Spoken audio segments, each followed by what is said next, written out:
Well, let's return to our top story, of course, of Ukraine. And of course, over 2 million refugees now have fled the country of Ukraine to Europe. And Rise International Correspondent Adefemi Akinsanya has been following some of the progress of refugees and joined us now. Femi, thank you so much for joining us. I believe you've been travelling today. Can you tell us some of the sights you've seen?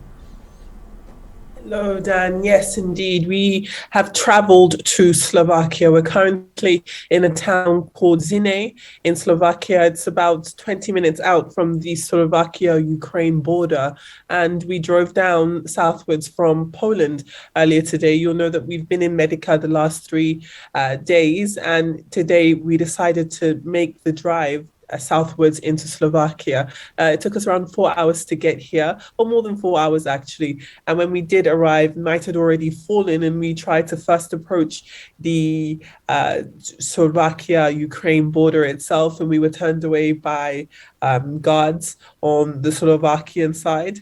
And we're hoping that come sunrise tomorrow, we'll be able to go back, come daybreak rather, we'll be able to go back and take a close look at the situation there. So we're currently in Slovakia. Slovakia is also a very popular exit route for refugees fleeing Ukraine. When we look at a map of the western part of Ukraine, naturally countries like Poland, Slovakia, Hungary, Romania have been the outlets of choice for many refugees fleeing. And as you've rightfully said, the amount of refugees fleeing the war in Ukraine has jumped up to 2 million. So you can imagine it's a huge humanitarian process trying to get as many refugees into safety as possible.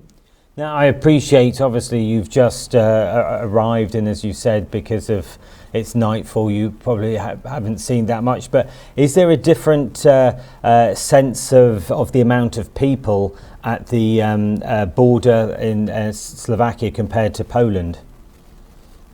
From the little we saw, we weren't able to see any refugees. And I don't know if it's because we weren't able to get as close a proximity as we did in Medica in Poland, or whether or not it was because night had fallen and because of security reasons, the guards didn't let us pursue past them. So we're hoping that when light does rise tomorrow, we'll be able to get a closer look. But from what we've seen, so dark outside, we weren't able to see any people. But then it's obviously another reason for that was because could have been because we didn't actually get to the very front of the Uzhhorod into Slovakia crossing point, that border. So hopefully when we're able to reattempt tomorrow, we'll be able to have a clearer picture, quite literally a clearer picture of what's going on.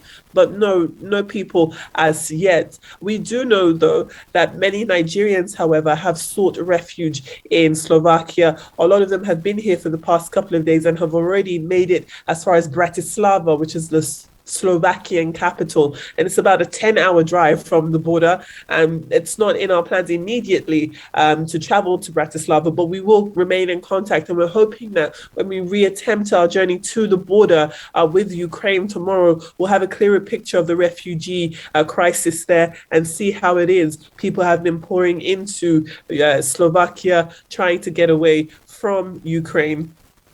Just quickly before you go, I mean, there's fears now. The UN is predicting maybe up to 5 million people could be fleeing Ukraine, and obviously the Eastern European countries have been overwhelmed. The Western European countries are starting their process with Spain, France, and the UK all opening up visa programs.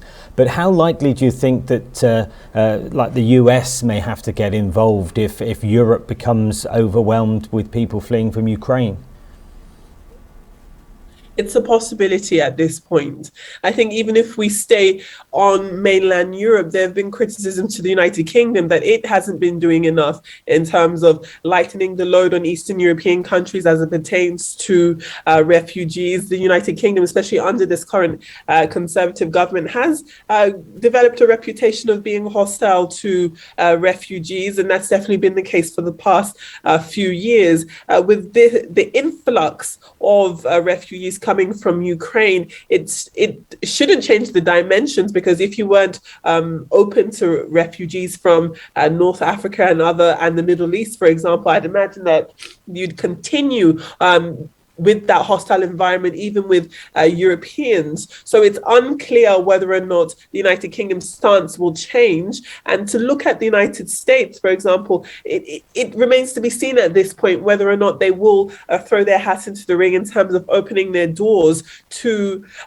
Ukrainian refugees. At this point, it's still very early on in the evacuation process. Despite us creeping towards the 2-week mark of this invasion, there are still many people who are still making the initial journey out of Ukraine, and naturally the first place they're going to hit are countries in Eastern Europe. However, beyond that, countries like Germany, France have continued welcoming, and I'm using the term welcoming in very loosely, because I can imagine that borders can be quite porous, most especially within the European Union. It was very easy, despite it being a long drive, it was very easy for us to cross into Slovakia from Poland. We didn't have to worry about any type of border force or give any identification. So I imagine that it has been that way for people who've been fleeing countries in Eastern Europe and continuing on their journey westward towards Western Europe, and perhaps even beyond over into the United States.